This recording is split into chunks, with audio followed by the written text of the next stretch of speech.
Again, as always, this course was designed to be useful in terms of what's going on in the immediate future, in the immediate situation, and even just today, an extraordinary array of events.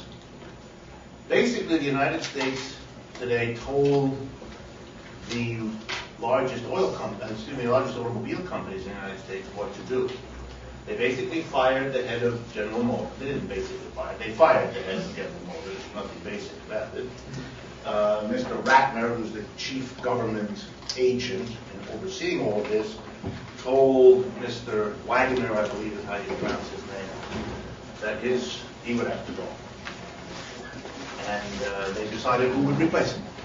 It's important that you understand this, because when we get to solutions, it is a testimony to the power of private enterprise at this point in the United States. That is, it's a testimony to how little they have power left, these private corporations. They can't even figure out who's running the company, because that could be explained to them the next day. I don't know whether Mr. Wagner was informed before he read it in the newspaper, but not much before. Since the report on the basis of which this was done was a report that was finished over the weekend, so he couldn't have had more than 24 hours notice that his tenure as chief, and he's been chief for a bunch of years, I don't know exactly how long, but just as important is what they told the Chrysler Corporation, the third largest automobile company in the United States. They were told that they have, I am not making this up, 30 days, they were told, to basically collapse into a subdivision of the Italian company Fiat, of which they will become a subsidiary. If they don't do that, then it was ... No? If you don't do that, ... and the ... are all bad. Although they're not exactly spelled out, so I can't tell you, but it sounds really bad. They're not going to get any credit. And what the financial press believes is that if they don't cut a deal with Fiat, then they will go bankrupt. They will be allowed to formally go bankrupt, which has all kinds of legal and financial implications, particularly worrisome for trade unions. Because under American law, if a corporation goes bankrupt, the law allows the bankruptcy judge, if you go bankrupt, you basically turn over your business to a judge in a court. And the judge in the court then has to settle your affairs in whatever way he thinks is appropriate. But in doing so, he no longer has to recognize legally the contracts entered into by the now bankrupt entity. It's as if the signatures of the executives on the contracts they signed up to the point they were bankrupt no longer have legal weight. They don't count. Well, the most important contract from the point of view of the workers is the contract that governs the labor relations. You know, how many people are working here, what do you get paid, what are your benefits, and all that is now abrogated. And basically, the new person brought in, typically called a receiver, because that person receives the enterprise from the people who had it before, because bankruptcy transfers it now. The judge declares a receiver, and the receiver does not have to honor the contracts with the labor unions. So he can literally say, well, as of tomorrow, your salary is half what it was last week. And there's no legal prevention of that, no legal obstacle to doing that. The union can strike and there can be all kinds of trouble, but legally, this is what can happen. It's also the case that by declaring bankruptcy, all the smaller companies that provide Chrysler, you know, with ashtrays for the car and for the little floor mats, and all the littler companies that provide inputs to the big ones. All large automobile companies buy tons of their stuff from small, independent companies. They all have contracts. Those contracts are also now null and void. And therefore, for example, if a small company is owed a ton of money, they just wait in line to see whether they get anything. And the judge will decide whether they get dollar for dollar on what's owed them, or 50 cents on the dollar, or 3 cents on the dollar, depending on how the assets of this company are distributed. So Chrysler now has 30 days. Now imagine yourself to be the head of Fiat. What kind of contract discussion is this? Either you make a deal, says Fiat, with me, or I know what happens to you, you're going to die. Which means the deal that Fiat is about to get It's gotten much better. And what Chrysler has to give is everything. Yeah. How they settle on Fiat? Yeah. That's a good question. I don't know enough about it. If anyone here follow this more I closely think it than I was do? just because Fiat said that they were willing to pay. That was going to be my guess, that it isn't so much that they picked Fiat, but that Fiat was the only one who said, okay, well, I'll do something with this. They had been talking also. In the past, yes. They all these all the automobile, that's what I'm going to get to in a few minutes. All the automobile companies are talking to each other because they're all in desperate trouble. Everyone in the world is in desperate trouble. Even the Japanese companies, but everybody else for sure, the Japanese also. There is a vast overcapacity, it's called, a vastly larger capacity to produce cars in the world today than there is any conceivable demand for it. So you have a situation where all the companies are dying as they all can't survive on the portion of the shrinking demand that is available. Another thing was the government began redesigning what Fannie Mae and what Freddie Mac are going to be doing in the years ahead. And that's also another sign that the basic corporate decisions are now being made by the government. The government running these enterprises, AIG, Fannie Mae, and these are gigantic, hundreds of billions of dollars of operations. So we're talking about the government becoming a major player in what used to be private enterprise. For those of you not familiar, that's the norm in many parts of the world. It's just not the norm here. So that more and more businesses are run by the government as a matter of course, which makes all the decisions, determines who's the executive, determines what policies are going to be followed, what payouts of dividends, if any, are going to be made. All of that is being done by a growing apparatus of government officials that are running the enterprise. Yeah, anyone not yet? What was that? Okay.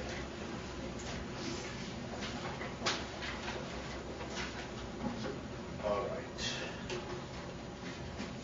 So let's turn to how all of this plays out with the third world. Now, obviously, I can't be comprehensive in all of this.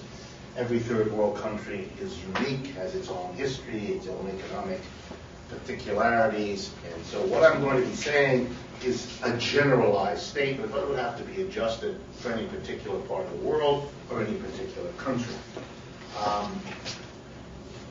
I want to begin by talking about how in the last 30 years particularly, even more than before, two phenomena intertwine in the third world in a dramatic way. And again, I'm going to overstate the case, but to make the points clear. Before the 1970s, in general, most third world countries were used to exporting to the industrialized part of the world, but the things they mostly exported, and I'll talk about the exceptions in a minute, the things they mostly exported were food, raw materials, minerals, metals, agricultural products, you might say, inputs, either to sustaining the people in the more advanced world, food, or sustaining production in the advanced world, inputs, raw inputs, oil, cotton, coffee, tin, all of that. There were some exceptions, of course. There were various third world countries that did not want to play the role, if I can be dramatic, of hewers of wood and drawers of water, as the Bible has it. They didn't want to be the kind of primitive producers for the more developed part of the world. They wanted to develop some industry, some production of their own. Some countries went quite far in that, others didn't. Some examples of countries that had gone quite a ways in that. India had gone in its way quite a ways in that, developed an independent business class originating out of the merchants in India, but they really took off with independence. In fact, if you look back at the history of many third world countries, a key moment was the break from being a formal colony to becoming independent, which in many parts of the world happened at the end of World War II. happened at the end of World War II because the old colonial powers had exhausted themselves by shooting at each other, and were not in a position to control their colonies the way they had before. And the colonies understood it, and there was a wave of independence struggle immediately after the war. That's when India becomes independent. That's when the Chinese, who were technically independent before but not really, become really independent. Many parts of Africa had the big independence movements in those years and in subsequent decades. And so when they broke away, when they became independent, these third world countries began to try, some with more success, some with less, to develop something other than agriculture, mining, and the usual things. Okay? The countries that typically went the furthest in developing their own industry were the communist countries. In other words, whether it be Eastern Europe, which, if you know the history again, Eastern Europe becomes communist at the end of World War II as part of the whole results, if you like, of World War II, of the war between Germany and Russia, which Russia wins and finally invades Germany, and then basically, instead of withdrawing back to the borders of Russia, technically did that, but made friendly countries in that cordon from the Baltic, the republics in the north, all the way down to Romania and Yugoslavia in the south. These countries were quickly industrialized. The Soviet program for these societies was not that they remained agricultural, but that they developed in the industry. And they developed a whole apparatus for that. But again, the experience among them is also very varied. Some went very far. For example, Eastern Germany, spectacular industrialization in a short amount of time. Whereas places like Albania, almost none. So, yeah, and then everything between that. So they too had their variations, but they did a bit more of that. And likewise, when there were communist revolutions in places like Vietnam or Cuba, they too tried, at least, and they made some progress in developing their own independent industrial basis. Okay. These efforts were modest until the 1970s. In the 1970s, some cases a little earlier, they began to take off. That is, there began to be a serious, intensive industrialization all across the third world. Again, some more, some less, but a dramatic takeoff. And industry really begins to go in these parts of the world. By far the most dramatic is the Chinese. Nobody holds a candle to what they did. But some of the other countries, particularly big ones, that had enough of an internal diversity and enough size and enough productive capacity that they could kind of pull it off. The bigger ones were the most dramatic. India, China, Brazil, big ones, were able to take off and become significant industrial producers of almost everything. But every part of the world participated. And one of the things that drove them was what we've been talking about, but we've been looking at it from the point of view of the United States. And what was it? First, it was, to go back, remind you of things we've done, there was the 1970s as that peculiar period when the United States' special post-war position came to an end. We had been the top dog. Remember, we had been the one who comes out of World War II, no war on our soil, no bombs fell in the United States. Not only was our industrial capacity intact, but actually the war put people back to work, helped build industry. Remember, the unemployment of the Depression had been soaked up by the war, the war effort. People were back to work, the factories were humming, production was going real well, whereas the rest of the world was completely wiped out. Particularly the leading capitalist countries, Japan, Germany, Britain. They had been the scenes of horrible destruction. They had lost huge numbers of their most productive young men and women in the war and so forth. So the United States came out of the war with this sort of special position, top dog, The money that became the money of the world, and the only place to go if you wanted to produce or to buy the equipment to rebuild your country from the devastation of the war. So from roughly 45 to the middle 70s, the United States kind of has no competitor and enjoys the benefits that come from that situation. A part of the anger against the Soviet Union was we were the top dog except for this annoyance over here, which worried and upset us, although for different reasons. It wasn't an economic competitor, but it was a political danger. In the 1970s, this all changes. The Germans, the Japanese, the Europeans catch up.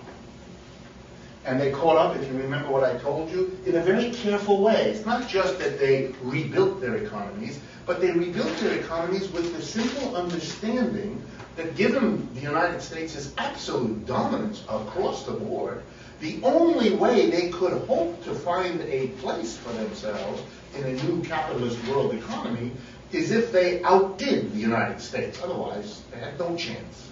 They had to figure out how to produce the goods that Americans had taught the world to want and to buy, but to produce them either more cheaply or of better quality, or better yet, both. And they all went to work to try to do that. In some cases, it really was a quality focus. Make a better car, make a better TV, make a better camera, or whatever it was. And there the leadership was taken by our old competitors, because they had the high-tech capability, the Germans, the Japanese, and so forth. But for many, many corporations, they had to use a different tack. They weren't going to best the United States technologically, but they were going to best the United States by finding cheaper labor than Americans. And so began a rush of European firms and Japanese firms to find places where they could produce more cheaply than the United States and outcompete the United States, not technologically, but by being able to charge less for goods because you paid less to your workers, a lot less. Now, from the point of view of the third world, this is a kind of intriguing moment. Capital begins to move in large quantities to establish production facilities in the third world. Not to grow more crops and food and raw materials, not to mine more tin or silver or whatever it is, but to set up production. To find local people, train them in factory work, technological work. Suddenly you need to develop in the third world the supports for this. Schools, curriculum, road systems, transport mechanisms, communication systems to support an industrial development. And so you had in the 70s and 80s, 90s, right through the present, a kind of long-delayed third world beginning to catch up. And you begin in the third world to see, if you're not an economist, you don't follow this, but you see the outward signs. Cities develop that look a lot like Western cities. Tall skyscrapers, subway systems, television arrangements. The whole apparatus begins to reproduce itself in third world capitals. And what this does to the third world is create a kind of excitement. We're entering the modern economic system. We're joining the modern developed world. Our backwardness, our primitiveness, our marginality to what seems to be the center of world development is being overcome. And there was a lot of excitement, a lot of hope, a lot of positivity. It was a very interesting time, the 70s and the 80s. All different kinds of governments who got caught up in this. And it happened in the sense that much production was moved out of the advanced world, America, Europe, Japan, and into the various places that were the best positioned to pick up on this. And what do I mean by best position? Well, it depends. If you had certain kinds of qualities, you won out in this process. For example, if you spoke the same language as the colonial society, you were in good shape. India was in good shape. China was not. Nobody speaks Chinese except the Chinese. But everybody speaks English, like the Indians, the educated Indians do. So the educated Indian could immediately connect into the world that speaks English, the economics world, because so for example, the Indians became the place to go to if you wanted to establish an enterprise where the capacity to do English was an important variable. You wouldn't go to China for that. Some of you have noticed that. If your computer breaks down, you make a phone call, you discover real quickly where the call goes and what kind of experience you're going to have with the human being on the other end. So the Indians, and in some ways the Pakistani and others who had been part of the British Empire, had opportunities that were not available for others. And the same thing in the former French Empire in relationship to France and so on. That was one factor. Another factor was the wages. I mean, how cheap was it? So if you had a country that really offered workers at a very low price, you would outdo somebody else who couldn't offer workers willing to work at that low price. But that by itself was never enough, because it wouldn't do for you to have cheap workers unless the workers were, for example, disciplined. And I mean by the word discipline something very important. You know, do people have the mentality, which by the way takes generations to develop, to take it as your normal everyday life, that you get up in the morning, you quickly get ready, and you brush your teeth, and you have a cup of coffee, and you run to your job. And you work hard to get there at 8 o'clock or 9 o'clock, whenever you're supposed to start, and then you stay. You understand? You stay there. You're halfway through the day, you don't wander off and see a friend or go to a movie. You don't do that. You stay till 5 o'clock, and then you go, and then you begin to organize your life, your personal life, your family life, your diet, around this. That takes a long time for people who come out of an agricultural environment where the rhythm of life is completely different. That's a problem. You have to develop in a culture the capacity to do that. And it's usually traumatic for the people who have to live through the generations that are required to make that transition. You also care not only about the wage and not only about the cultural adaptation to industrial work, but you also want to know about skill. Do people read? Do people write? Can people communicate in written form? Problems with a job or with a factory or with a machine, or knows what it's like. So societies did better or worse according to the collection of these kinds of virtues, let's call them, economic virtues that they offered to prospective incoming producers. And so countries did real well according to how well they presented to the world of industrial capital. Because who comes are the big corporations. More and more corporations, whatever they're doing in their home country, Europe, Japan, America, are beginning to recognize that this is the new world. Their competitors, inside their countries and out, are setting up satellite producing. And that's going to outcompete them, so they have to do it too. So the competition begins to require you to go out. So what is developing industry in the third world is largely incoming subsidiary investment, direct foreign investment, it's called in the statistics. It's when money comes out of the advanced country to set up a production operation in a third world country. Okay? That's the form this takes. Are there independent local people who try to set up industry? Yes. Some countries more, some countries less. But they mostly have a very difficult time. Why? Well, because they don't have the networks of connections in the advanced countries where the stuff has to be sold. Because the third world is still no market. Precisely because everybody who works there gets stuff in. They can't buy much. This is a production system in the third world for export out of the third world. And so what you need is not just to be able to produce cheaply, but you need to have the transportation systems and the advertising networks in the advanced world to make your product find a market. That's what these companies coming into the third world already have. And that's what the local companies trying to start out didn't have. And that was an impossible disadvantage to overcome, especially because the big corporations coming had no intention of giving up what they had in the countries they were coming from. They were not about to cede that to these little folks who were smaller, less well capitalized, etc.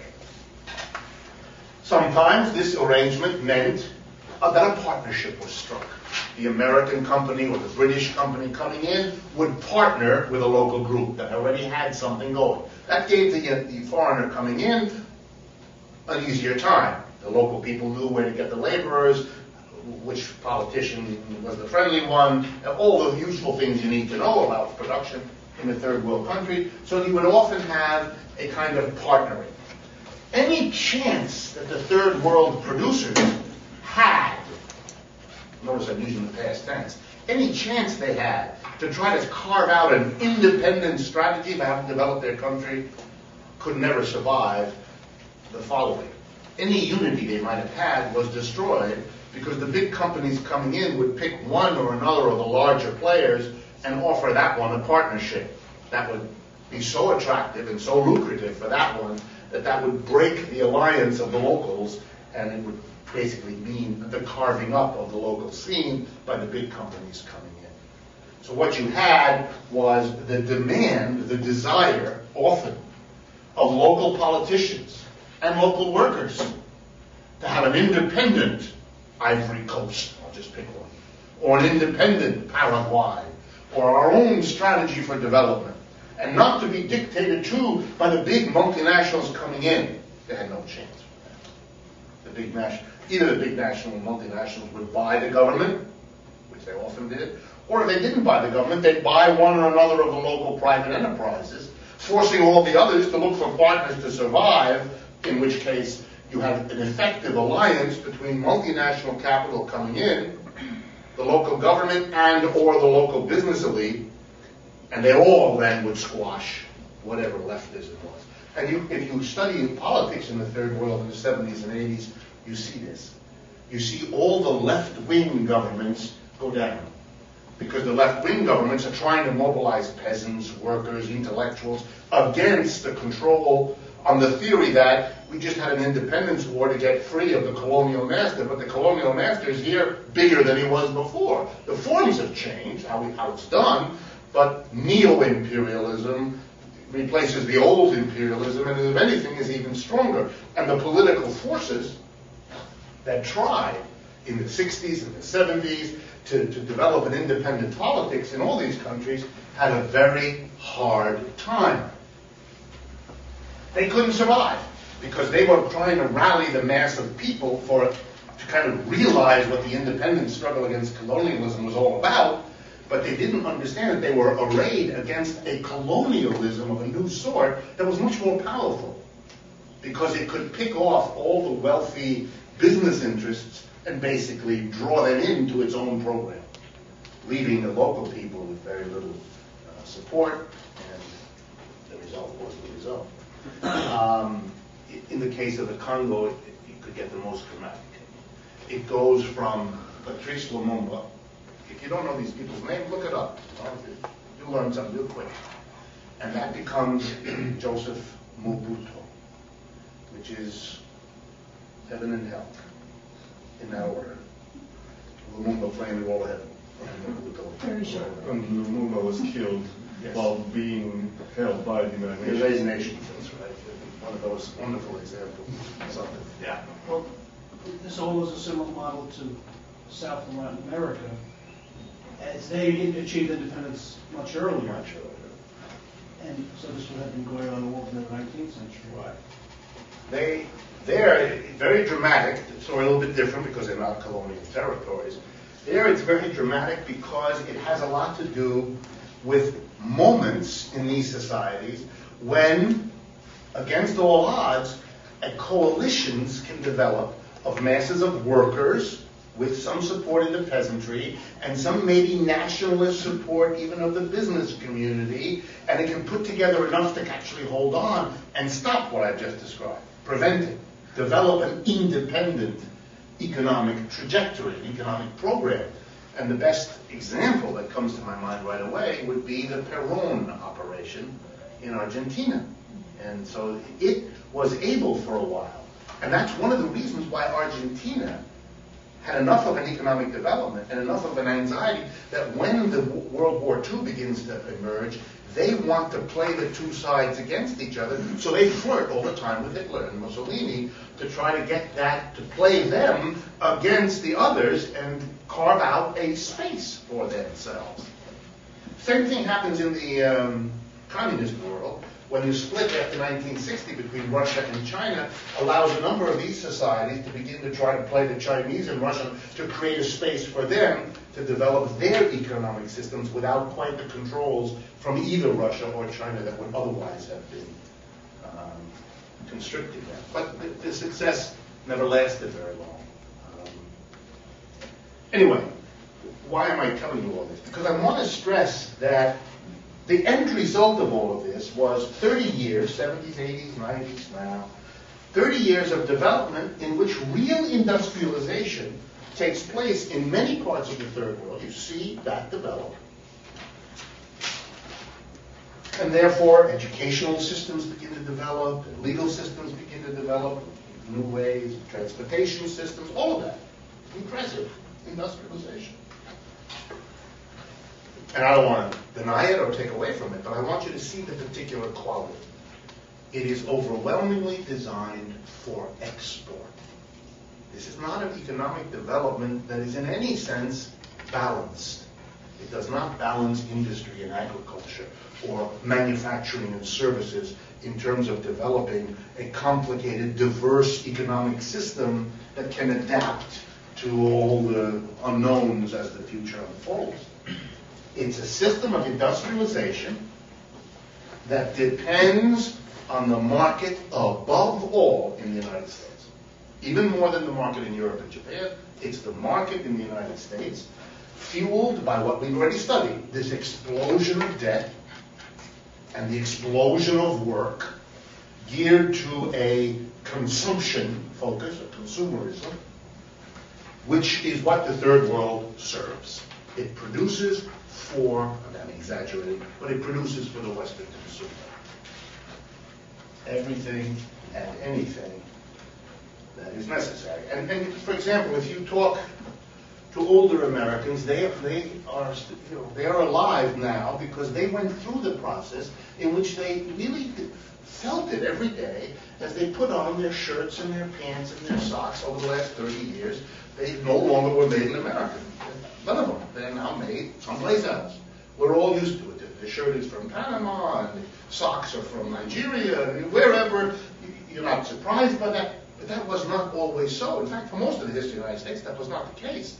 That really is a modern phenomenon in which virtually all the consumer goods, clothing, small appliances around the house, now big appliances around the house, not just cheap goods, but now luxury goods, everything is produced in one or another of these places by industrial workers working with machinery in a factory, but it's a third world industrial activity. And this has consequences, all kinds of complicated consequences. It means, yes, is there economic development in the last 30 years? Betcha. Is there industrialization in the third world? Yes. Is industrialization moving from the advanced world to the third world? Yes. Heavy industry, and for some of you this is important, dirty, polluting industry leaves. It leaves the Western world. It's resettled. It's the third world in which the pollution is now produced en masse, in which the waste is thrown in the rivers, on the ground. One of the things most famous utterances by our great leader there, Lawrence Summers, one of the leading economic advisors, is that famous remark of his about where, the research he did as an economist about where you ought to dump toxic waste in the world. The way that he meant by toxic waste is stuff that comes out of chemical plants and, energy and spent uranium and stuff like that. And he did a little calculation the way he was taught in graduate school of economics. And he said, well, you should only pollute the least valuable land. And by valuable, he meant how much it costs. So he looked around the world for the cheapest land, because that's where you should dump toxic waste. You wouldn't want to use expensive land. So where do you look? My colleagues in the university, it's hard to take them seriously, especially if you know them personally. Anyway, so what did he figure out? Well, he figured out you should dump it where the land is cheap. Where's the land cheap? Well, where the people are poor. That's how it works. So where should you dump toxic waste? Well, on poor people are. Next question. Straightforward. Poor Mr. Summers, he has a history of putting his foot right in his mouth, and so he made that public, along with his insights about the incapacity of women to do science and things like that, and got him into a lot of trouble, although it didn't prevent him from being a very high official, as you can see. So maybe it's good to say things like that. It gets you up there. But that kind of reasoning is actually a mirror of what was going on. We do, in fact, by the way, ship toxic waste to Africa and dump it there. We've been doing it for decades. Before that, to Virginia. Yes. To poor neighborhoods. Yes, but we don't do that in Virginia anymore. The air in New York. If you ever take a look at the quality of the air in New York over the last 40 years, you could see what I'm describing, the same thing. All of the industries have polluted the air in New York that made it have qualities like you now find in Mexico City or Beijing or places like that. Those are gone. We have relocated production all over the world. Not all of it, but a major movement, so that the third world is getting not only industry, they are, and all the positives that go with that, but they also get all the negatives.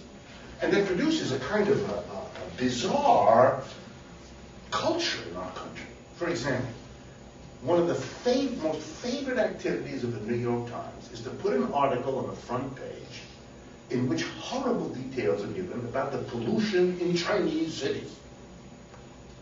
Of course, that's the whole point. And this newspaper was very, very leery of doing that for all the decades that was done right here, like within a few blocks of the New York Times. It didn't find this to be an important topic. But the minute it's somewhere else, we can wax poetic about the horror of people, making fires to cook their food out of plastic cans and thereby breathing horrible chemicals and all the rest of it. So one of the things I want to stress to you is that the third world became dependent on the market for its exports. Its whole industrial structure became dependent. I want to be sure you understand that. If you build an industry, you rearrange your society. People who used to be scattered on the land doing agriculture are now pulled off the land and concentrated in small areas, which we call cities. They don't live on the land. They live, vertically instead of horizontally. They live in apartment houses. They live in dense tenement structures. They begin to depend on one another in all kinds of ways that are different from the way people in rural areas can try at least to get some modicum of self-sufficiency by growing their own food. If none of that's possible, you really are interdependent in the way you know you are if you live in New York City. Everything about a society changes. Its culture, its politics. They change themselves, often in a generation, many of these third world countries. To build an industry focused on the consumption of the mass of people in the Western world. Try then to get a sense, if you can, because it's the punchline for today, what it would mean to such societies after 30 years of putting their entire bet on something that has now collapsed. Because that's their problem. They have no customers. They can't sell the stuff. There's no prospect of them renewing the ability to sell the stuff. What in the world are they going to do? It takes a long time to rearrange a society. Even if they could find the purchasing power in their own country to produce for their own people, and they can't, but even if they could, it would take a long time to reposition the roads, the highways, the skills, the housing, all the rest of it, to do all that. That's a very complicated process. It took them 30 plus years to go from where they were to where they are now. They're not going to solve the next problem in a year or 2 or 3 or 6. It's not going to happen. Can't. It's not their fault. It's just the way this has evolved. And that is going to mean very serious social problem across the third world. And for those of you that are, work at the UN or coming through the GPIA and thinking about a job that takes you into the third world, pay attention, because this is going to affect where you are posted, what you do, the conditions you work with, the chances of success on the projects you work on, and so on, in a very tangible way. Somebody had a hand up? Yeah, I was just going to say that also the people that move from those countries here and no longer have jobs, then the money is not being sent back to their families, and they're suffering from. Yeah. Well, I was going to get to it a little later, but let me get to it now. In many of these countries, the number of jobs, even with rapid industrialization, was never enough to handle the end of the agricultural universe that they had lived in for hundreds of years. So try to think, there's no coordination here, so what you have is the end of the old agricultural system, the end of jobs in that area, the end of land often in that area, the use of the land for other things and so forth, the transformation of self-sufficient agriculture, little family plots are being changed. Instead, for export, we're all going to produce some crop that we ship out. In large parts of Asia, production is, everybody produces rice, everybody produces shrimp, everybody produces something that is then sold off in massive countries. Well, when you work all that out, the industrialization and the reformation of agriculture, you take people off the countryside and they go to the city. Where else are they going to go? But the city doesn't have enough jobs. It's just the industrialization is not coordinated, it's not planned, it has its own rhythm, and the supply of labor is too big. What happens? Basically, people then are pushed into two kinds of lives in the third world. One, and by the way, this is a general problem everywhere. There's enormous overpopulation relative to the jobs that the industrialization, impressive as it is, creates. The first option they have is to go into something which becomes very famous in the third world, and many of you may have studied it. It's called, in economics, the informal sector. What is that? The informal sector in many third world countries is everybody who doesn't have a job in an enterprise which pays him or her a regular check every Friday or whatever it is. And, that's called the formal sector. I'm an employed worker, I have a job, I have a social security, or whatever the local version of that is called, I get withholding on my tax. I have what we all here mostly think of as a job. Well, there aren't enough of those, so one option for people is to go into the unregulated, uncharted, unrecorded world of the informal sector. What is that? Well, I'll give you several examples. A messenger. What? A messenger. You have it in New York too. A lot of people on bicycles with those little satchels that they run around with, even though here this is now organized in many cases as a business and run that way. But it started out by people who had no other job doing that. They are messengers. Or the famous example in Naples, the car watcher. That's when you park your car. That is in Naples, still very famous. You park your car, and immediately, wherever you leave your car, out come 14, 15 street kids, and they offer to watch your car for a price. In America, this is called the protection racket. In those countries, it's called car watching, not washing, watching. And they agree that they will stand there, a group of young men and women, watch your car. And if you're naive and you ask, well, why would I need to pay someone to watch your car?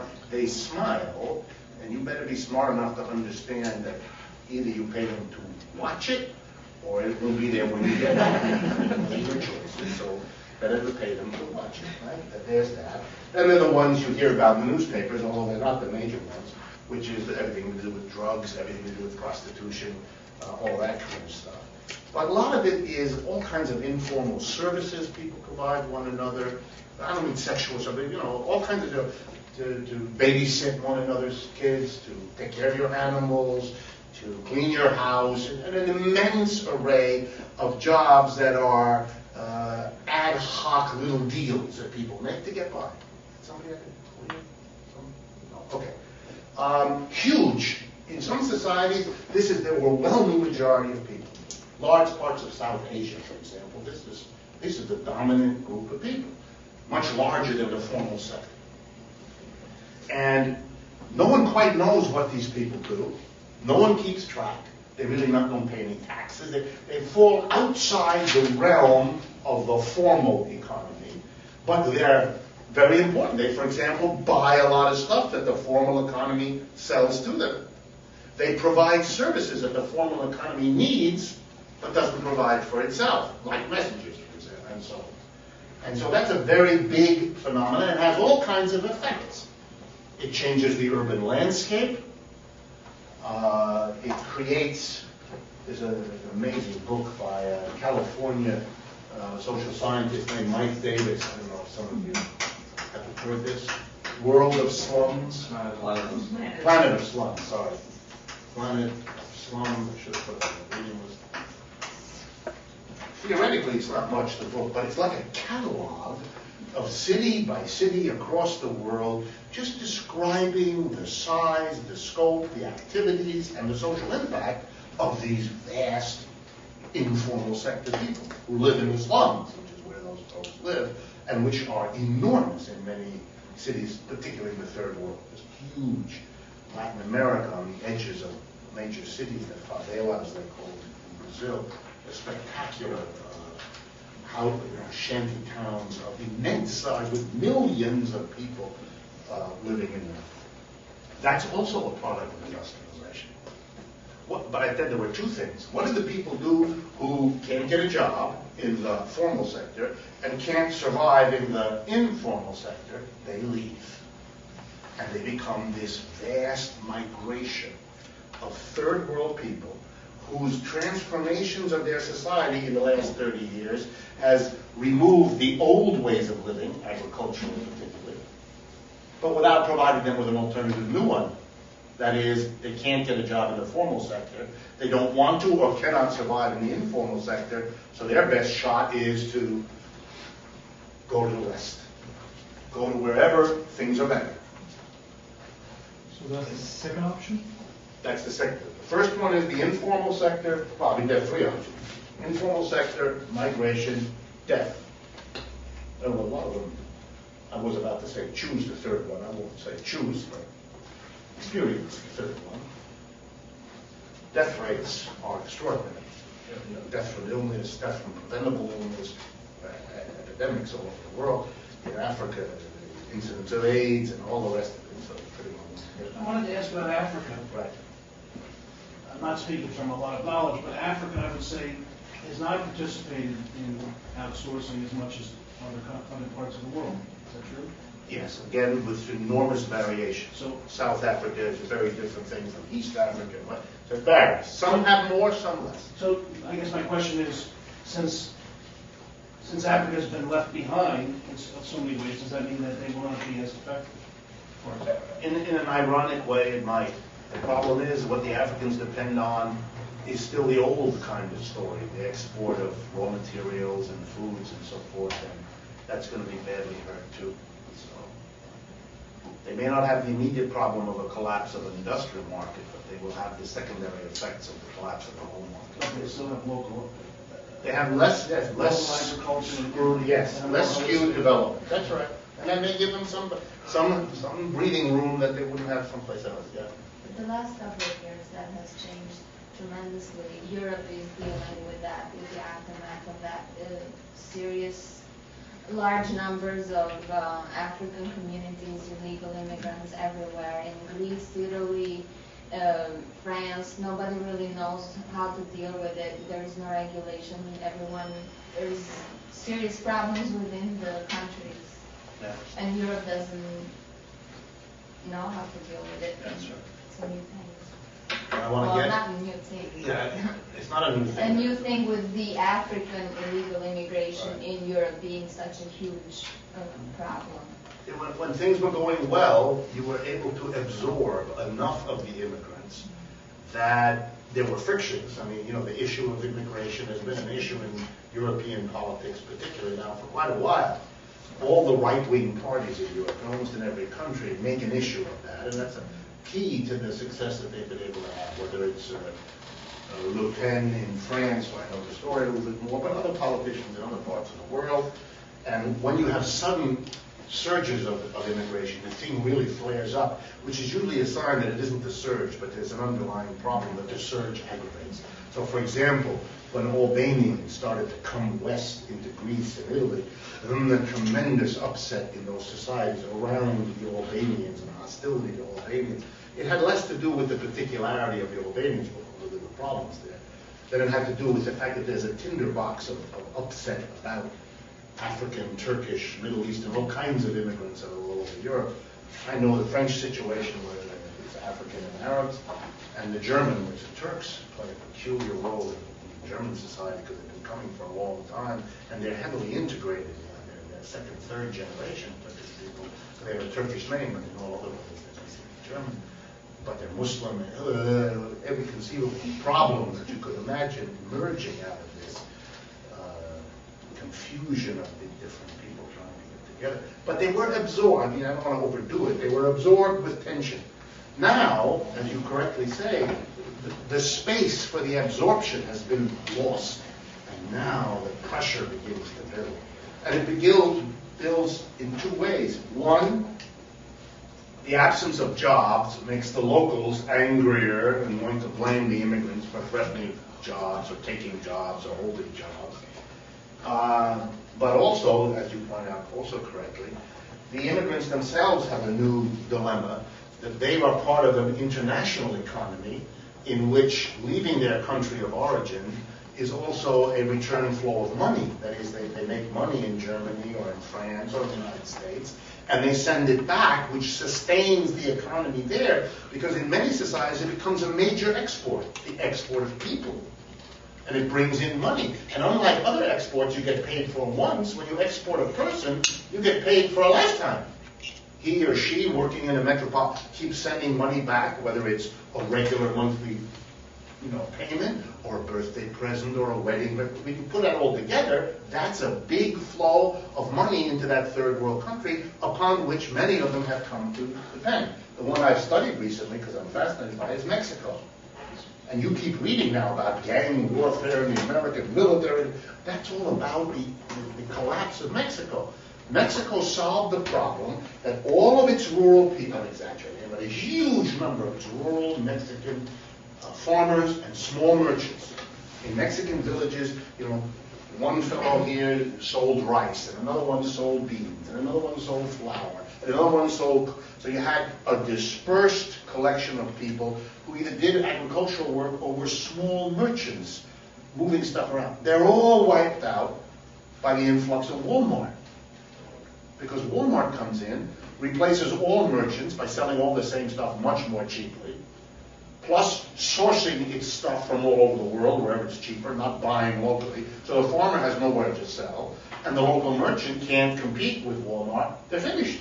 And where are they going to go? They all go to Mexico City, but there aren't enough jobs in Mexico City, or in that maquiladora business on the border there, the free trade zone. So they either die, or they can't go into the informal sector because they can't sustain them. They come to the United States. What else are they going to do? And millions of them come, millions and millions, because there's no other solution to this problem. And that solves the problem for Mexico, which could have no way to contain these people. So Mexico gets rid of people for whom there's no work, no income, but better, they go to the United States and they send money back to Mexico. After oil, the second number two export of Mexico is the remittance. That is, they don't export anymore, but these people who send money back, called remittances, back to Mexico. With the collapse of the last year and a half, millions, with an M, of Mexicans stopped sending remittances because they lost their job and are now going home. For Mexico, it's impossible. These people are going home to an economy that couldn't sustain them before, and that now doesn't have the money that they used to send back, so is in an acute crisis facing the influx of millions of people. Of course they're going to the drug business. There is no other business. And there are so many of them that you can send all the police forces you want. If you read up on this, you'll see that the police now say in Mexico, these people outnumber us, they have more resources, they're better equipped, and better armed. But we can't. And the military is very afraid of confronting them because they're not sure who's got a better handle on this either between these groups. They have an unlimited supply of labor. Unlimited. You know, you have an unlimited supply of labor, you can do all kinds of things. Imagine. So in many parts of the world, this has now become a second problem of this model of industrialization of 30 years in which the world industrializes to provide consumer goods for a tiny portion of it. Because of the instability of our global economy, because of its severe crisis, everything is now kind of out of whack and the speculator goes crazy. You know, people who have lost a ton of money over the last 12 months are eager to get some of it back. And when you watch the volatility of the markets, it's very tempting to think, well, this is so low, I'll get in and make some of my money back. Even today's stock market is a reflection of that. The stock market rose about 20% over the last few weeks. So people are selling now. They figure, well, they got 20%. Thing is such a terrible thing. I'll get rid of it now and wait till it goes down again, then I'll ride it up again.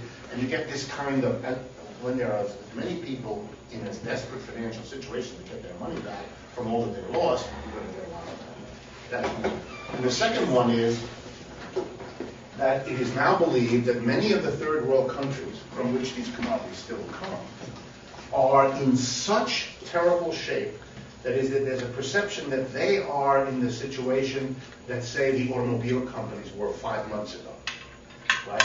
That they're about to, in which case there will be social crisis, revolution, conflagration, and all the basic resources and sources of raw materials are up for grabs. And the political factor is sometimes referred to. That's half the reason of the speculation in oil. If you know how the international oil market works, if those bands of people that are basically out of control anyway in the backwoods of Nigeria cut enough of the pipeline, or if the Middle East blows up any one of 12 different ways that everybody knows about, then the oil is going to be whacked. So there are people who hold and buy oil just on that gamble. That's it. They're not buying oil about use of oil or they're nothing. They're buying oil figuring they're going to make a killing the minute somebody in Venezuela, Nigeria, or the Middle East, or Russia disrupts the basic oil and gas sources.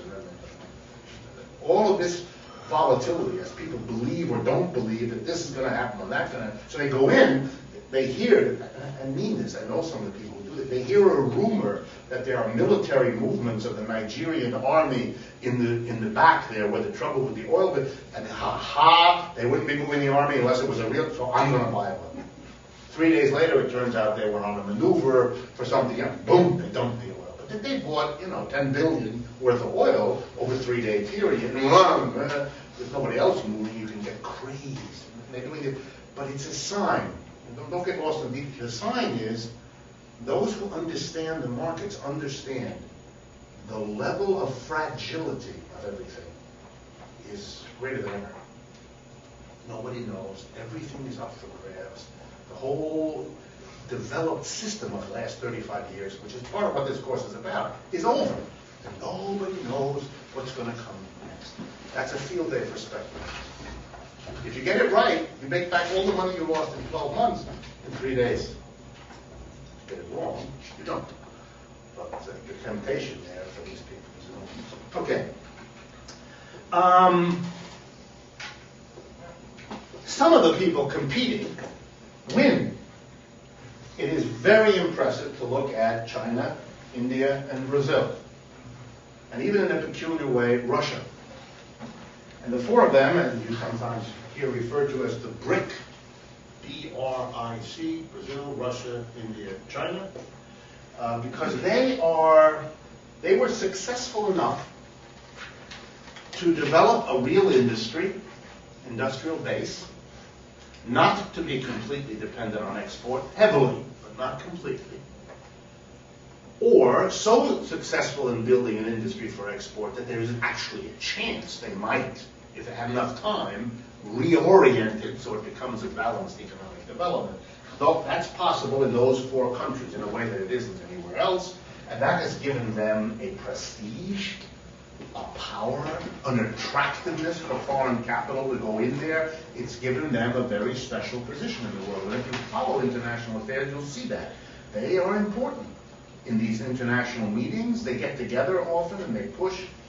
The Russians did it because of their isolation from the rest of the world, and the Soviet Union did that. The Soviet Union transformed Russia from a back, right? You all know that, right? 1917, a revolution. Russia is a very backward country. 95 or 6% of its people are farmers. It's a third world country. It really was. Farmers, very, very backward. No education, no roads, no nothing. Right? And in a very short time, the Soviet Union under Stalin created a superpower of industrial management. It really was an extraordinary achievement. No one had ever done that before, and they remain the great model. The only country that's come close to that is China. And since it's Russia and China, it gives you something to think about. But most Americans would rather not think about it, so they don't.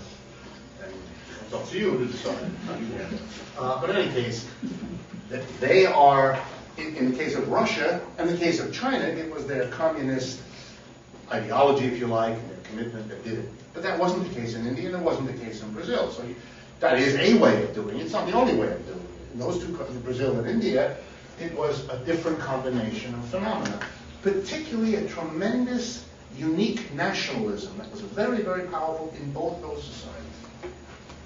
Fascinating for you to ask the question, which you could ask in a paper if you wanted to write one. What is it about Russia, about Brazil and India?